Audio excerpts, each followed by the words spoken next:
इन दोनों का हम कंपैरिजन करने वाले हैं।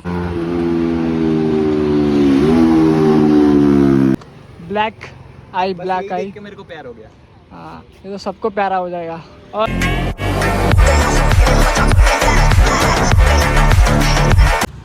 तो हेलो दोस्तों, welcome back to my channel. आइए देखते हैं, बैठचंद मजा आएगा। ये मेरे सामने दो स्पोर्ट्स बाइक खतरनाक वाले, एक है KTM का RC 390 MotoGP एडिशन और एक है सारे इंडियंस का फेवरेट और मेरा दोस्त का फेवरेट R15 वर्जन 4.0 2023 मॉडल। तो इन दोनों का हम कंपैरिजन करने वाले हैं, तो चलिए चलते हैं। तो पहले हम RC 390 का बात करते हैं। यहाँ तक कि ये 373.27 सीसी का बाइक है और ये KTM और 390 के सीसी के अंदर ये बीस्ट मोड है।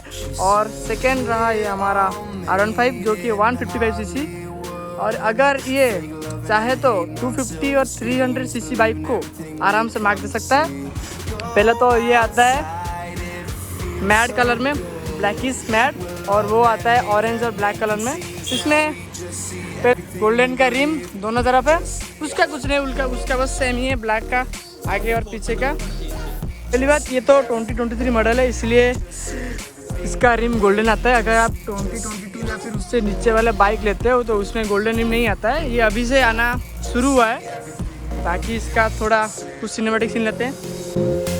You seem so rehearsed, but do you really care?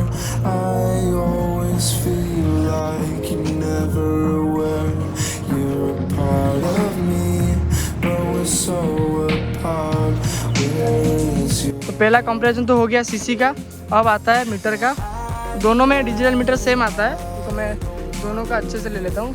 पहले ऑन कर देता हूँ इसका। पहले आप मीटर देख लो, ये रहा, और इसका बस इन दोनों का डिफरेंस ये है कि इसमें कलर डिस्प्ले आता है और इसमें नहीं आता है, और इसमें विथ TFT आता है और इसमें विदाउट TFT। बस इस दोनों का डिफरेंस है, बाकी और कुछ नहीं है। बाकी दोनों का डिस्प्ले LED है। तो अब आते हैं इनका फ्यूल कैपेसिटी। इसमें आता है 12.5 लीटर का, और माइलेज में जो भी बोल लो, हाँ माइलेज में तो माइलेज में ये 20 है। पहले फ्यूल की बात कर लेते हैं। इसमें आता है 12.5 लीटर का फ्यूल टैंक और उसमें बस 500 ज़्यादा 30 लीटर फ्यूल टैंक। और सुनने वाला माइलेज का, ऑब्वियसली यार ये 390 सीसी का बाइक है। बोल देता हूँ। हाँ बोल दे। मेरा R15 सीसी का मतलब सीसी के अंदर ये तकरीबन 45 to 45 के अंदर दिखाता है। और अगर मतलब ऐसे NH रोड्स हो ना, मतलब अच्छे रोड्स हो, मतलब सीधा वाला पूरा 50-60 में भगा सकते हो, 70। मतलब अभी तो मैं नहीं ले रहा हूँ 60-70 में, अभी मैं 60 के अंदर ही चला रहा हूँ क्योंकि वो मना किया है ना, मतलब अभी लेने के लिए नहीं आया। हाँ तो इसलिए अभी ये नहीं भगा रहा हूँ इतना, लेकिन फिर भी मेरे को 50 दिखा रहा है। NH में जा रहा हूँ तो 50 दिखा रहा है पूरा आराम से। तो भाई ये तो पहली बात ये हो गया 155 का सीसी और हो गया 390 का सीसी। तो इसमें ऑब्वियसली माइलेज का डिफरेंस तो आएगा, लेकिन ये जो इतना तेल खाता है ना, मतलब क्या, मैं तो एक बार बोला था इसका फुल वीडियो, तो मैंने रिव्यू तो स्वैग बात तो सही है। ऐसा तो मैंने इसका रिव्यू का दे दिया था वीडियो। अगर जो बंदे नए हो, जो देखे नहीं हो, NS पे 25 और ये NS पे बोला है 50। तो ऑब्वियसली यार तेल तो बहुत ज़्यादा खाता होगा, इस चड्डी बनियान भी जगता होगा भाई। जो अगर मतलब अगर आपका इनकम सोर्स नहीं है और इसको आप चला रहे हो ना, तो भाई चड्डी बनियान बिक ही जाएगा। और इसका कोई बात नहीं, इसको तुम क्या बोला तूने? खरीदे हुए एक 1 वीक हुआ है शायद, 1 वीक हुआ है और मेरा 500 किलोमीटर खत्म। अभी से मतलब 500 किलोमीटर टॉप कर चुका हूँ। अभी दिखा देता हूँ, रुको 1 मिनट। इसका 500 कंप्लीट हो चुका है, 546 हो गया। कितना दिन हो गया डिलीवरी को? पिछले हफ्ते वेडनेसडे को गया। तो ये हुआ था पिछले हफ्ते वेडनेसडे को और ये चल चुका है 546 किलोमीटर। और ये 28 दिसंबर को हुआ था और ये कितना चल चुका है? 2515.3 किलोमीटर। भाई साहब सोचो भाई कितना तेल खाया होगा। आते हैं दोनों का ओनर, और इसका ओनर है मेरा दोस्त अनिमेश RM, ये उसका इंस्टा का, और आ गया इसका यूट्यूब का, और इसका ओनर है रुद्र रण सिंह। और तो पीछे तो कार खड़ी है ना, वो मैं हूँ, उसका ओनर मैं हूँ, ठीक है। गलत मत सोचना, इसलिए मैं कार पीछे खड़ी किया हूँ। बार झूठ बोलो। उसके बाद कार और इसका बहुत ज़्यादा हो रहा है क्या? तो भाई मेरा भी बहुत जल्दी आने वाला है, वो तो तो पहले माइलेज में 20 का 20 होगा। शायद देखते हैं क्या लाता हूँ। मेरा कुछ वैसे प्लानिंग नहीं है, बस ऐसा ही जैसे कि हो गया माइलेज का बाइक लाना सोच रहा हूँ। वो सरप्राइज है तुम लोग के। हाँ सरप्राइज है, क्या लाऊंगा अब वीडियो आप तो ब्लॉग देखो, आपको खुद पता चल जाएगा क्या लाने वाला हूँ। पहले इन दोनों कंपेरिजन कर लेते हैं पहले। और इसमें दोनों में आता है dual channel ABS with traction control, दोनों में आ जाता है, तो उसमें कोई डिफरेंस नहीं है, अच्छी बात है। हाँ इसमें क्विक शिफ्टर नहीं आता है, एम मॉडल में क्विक शिफ्टर आता है और इसमें नहीं आता है, कोई बात नहीं, ट्रैक्शन कंट्रोल तो है। और सिल्वर लाना था, लेकिन मेरे को मतलब ब्लैक अच्छा लगता है तो भाई। पहली बात इनका फ्रंट, तो गाइस देखो इसका आई ब्लैक आई, ये सबको प्यारा हो जाएगा। और ये सबको तो पता है KTM ने न्यू मॉडल लॉन्च किया है और उसका आई जो दोनों तरफ था चेंज करके एक बड़ा सा LED लगा चुका है। तो इनमें से जो लाइट का कंपैरिजन बोलते हैं, तो इनमें दोनों सेम आता है LED। और इनका जो इंडिकेटर इसमें आता है LED और इसमें आता है हेलोजन आता है और इसमें LED आता है। और दोनों का बस लुक देखो दोस्तों, बहुत दोनों में ये तो सारे इंडियंस का फैन है। और ये तो बीस्ट मोड भी बोल सकते हैं इसको। रेसिंग में ये सही है, रेसिंग में इसको OP बोल सकते हैं, क्योंकि ये इनिशियल में बहुत अच्छा है, लेकिन ये टॉप एंड में बहुत मतलब खतरनाक है। अगर आप 300 सीसी का बाइक चला रहे हो अगर और उसके मतलब आपके पास ये यामाहा है और कोई अगला बंदा 300 सीसी का बाइक चला रहा है, अगर उसका इनिशियल अच्छा भी हो ना, तो टॉप एंड में ये जहर। और इसका तो इनिशियल कुछ बोल ही नहीं सकते, बहुत अच्छा है इसका इनिशियल। बाकी ब्रेक भी सही है, दोनों का अच्छा लग रहा है। दोनों का मैं टेस्ट ड्राइव भी ले चुका हूँ, इसलिए मैं इसका रिव्यू बोल रहा हूँ। दोनों का भी ब्रेक सिस्टम बहुत अच्छा है, दोनों चला के मेरे को बहुत अच्छा लगा। अब दोनों का एग्जॉस्ट सुन लेते हैं। ये ऑब्वियसली ज़्यादा साउंड देगा क्योंकि ऑनिमेस ने इसका DB कलर निकल चुका है। और इसका एग्जॉस्ट साउंड सुनिए,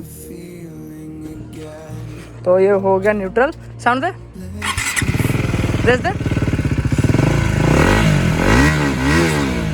तो ये हो गया RC390 का एग्जॉस्ट विदाउट DB कलर। और इसमें तो ऑलरेडी ये तो कोई ब्लॉगर नहीं है, बस उसको अच्छा लगा खरीद लिया। ड्रीम बाइक भी उसको बोल सकते हैं, तो उसका साउंड सुन लेते हैं। इसमें विद DB कलर आता है, अगर इसका DB कलर निकाल दे तो लगभग सेम ही का साउंड देगा। ऑन कर, न्यूट्रल पे है ना, करना पड़ेगा न्यूट्रल ना, मारेज दे।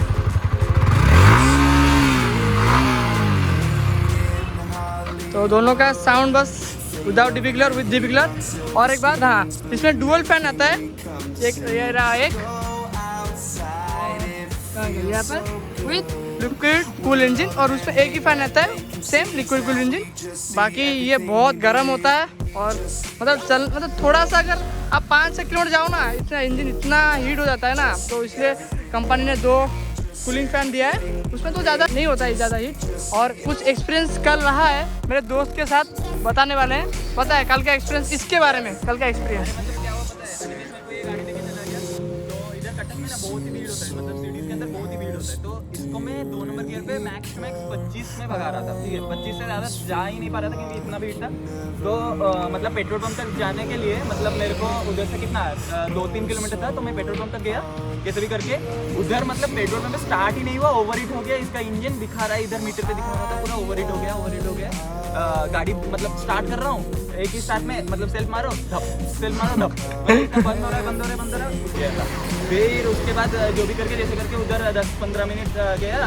उसके बाद मैं लिटरली इतना डर गया था, मतलब मैं बैठ के उसको फूंक मार रहा था कि कहीं से मतलब कम हो जाए, थोड़ा कम हो जाए, उसके बाद जाएंगे। थोड़ा 20 मिनट तकरीबन वेट किया, उसके बाद जाकर थोड़ा मतलब ठीक हुआ। उसके बाद स्टार्ट हुआ, फिर मैं अपने दोस्त को छोड़ दिया उसके घर, फिर उधर से मैं अपने घर गया। और उसमें भी मेरे को फ्यूल का मतलब वो दिखा रहा है क्या 0 मतलब 10%, 10 किलोमीटर जाएगा। तो भाई इसमें तो 30 टैंक है ना, तो अगर आप 3 लीटर के एबव नहीं डालोगे ना, तो ये 1 घंटे से ऊपर नहीं जाएगा, वैसे ही रेट दिखाता रहेगा। तो इसलिए वो उसको नहीं, मतलब मेरे दोस्त रुद्र को पता नहीं था, इसलिए वो बहुत डर गया कल। इसका हालत कल टाइट बहुत हो गया था। पर दोनों में बहुत अच्छे बाइक है। तो पहले इसका मैक्स पावर जान लेते हैं, इसका मैक्स पावर, मैक्स टॉर्क और इसका मैक्स पावर और मैक्स टॉर्क। इसमें मैक्स पावर कितना आता है? इसका 43.5 PS आता है एट 9,000 RPM। हाँ, और इसका टॉर्क आता है 37 न्यूटन मीटर एट 7000 RPM। और इसमें इसका आता है 18.4 PS एट 7000 RPM। और टॉर्क आता है 14.7 Nm एट 7000 RPM। तो आप सबको तो इसका काफ़ी कुछ डिफरेंस मिल गया होगा। और इसका मतलब इन दोनों का सच में बोलो तो इन दोनों का वैसा कुछ भी कंपैरिजन नहीं है, ये अलग ही बीस्ट है। लेकिन ये मतलब आप बोल सकते हो सारे इंडियंस का ये मतलब सबसे लवेबल बाइक है ये इंडिया में, मतलब सबसे ज्यादा चलने वाला है। इसका पहले R15 आया, वो चला, R15 वर्जन 2 आया, वो भी चला। वर्जन 3 से तो सबको प्यार है मतलब। और उसके बाद वर्जन 4 अभी तो चल ही रहा है, मतलब सब लवेबल बाइक है। और 155 सीसी में 200 मतलब जैसे पल्सर RS 200 वगैरह ये सब इसके जो कॉम्पिटिटर्स है, जिक्सर ले सकते हो, लेकिन ये ले सकते हो। इसका ये इनिशियल में उन सबको मात नहीं दे सकता है, लेकिन टॉप एंड में टॉप एंड स्पीड में जब 157 इसका टॉप एंड है, ये आराम से मार दे देगा, आराम से। तो बाकी ओवरऑली इसका दोनों का कंपैरिजन हो चुका है। और लास्ट इसका प्राइस की बात कर लेते हैं। ये आता है 3,60,000 on road price with RTO मिला के। अगर आप फाइनेंस में लेते हो तो लगभग आपको तकरीबन 4 लाख के अराउंड आ जाएगा ये। और इसका आता है 2,15,000। अगर आप इसको EMI पे लेते हो 2,15,000 है। इसका टॉप एंड मॉडल जो है R15 सिल्वर वाला वो आता है 2,25,000 और 2,11,000 आता है वो रेड वाला, और 2,18,000 आता है ब्लू वाला। हाँ, तो अगर आप इसको इन मतलब यामाहा के R1 के जितने भी बाइक है और उनको आप EMI में लोगे तो लगभग आपको 2,50,000 के अराउंड आ जाएगा। हाँ, तो आपको दोनों को तो प्राइस पता चल गया है। अगर आपका बजट 2 लाख है और आप भी मेरी तरह एक मिडिल क्लास फैमिली से बिलोंग करते हो तो बजट के हिसाब से ये बाइक मतलब 2 लाख के अंदर ये बाइक सबसे अच्छा है सबके लिए। और मतलब इसका लुक भी अच्छा है, इसका फीचर्स भी अच्छा है। बाकी के मतलब 2 लाख के अंदर जितने बाइक आते हैं उसमें सबसे अच्छी बाइक ये है। और अगर RC के मतलब KTM का तो स्टार्टिंग होता है 2 लाख के अंदर, लेकिन इसमें वो इतने सारे फीचर्स है ना, वो 200 में या फिर 125 में 250 में कुछ फीचर्स है, पर 390 में अलग लेवल का फीचर्स है, अलग लेवल का। इसमें ट्रैक्शन कंट्रोल आता है, क्विक शिफ्टर आता है भाई, क्विक शिफ्टर आता है, मतलब आपको क्लच यूज़ करना नहीं पड़ेगा गियर चेंज करने में। तो ओवरऑल इन दोनों का हो गया है कंपैरिजन। होप आप सबको दो बीस्ट अच्छा लगा होगा।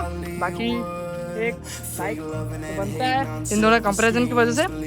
बाकी इसका कुछ सिनेमैटिक तो दे ही चुका हूँ और दोनों का भी कुछ और सिनेमैटिक लेते हैं, उसके बाद वीडियो का एंड करते हैं। मिलते हैं आपसे नेक्स्ट ब्लॉग में, तब तक फिर भी सेफ। नहीं पहला वीडियो देख लो उसके बाद जाना, ठीक है।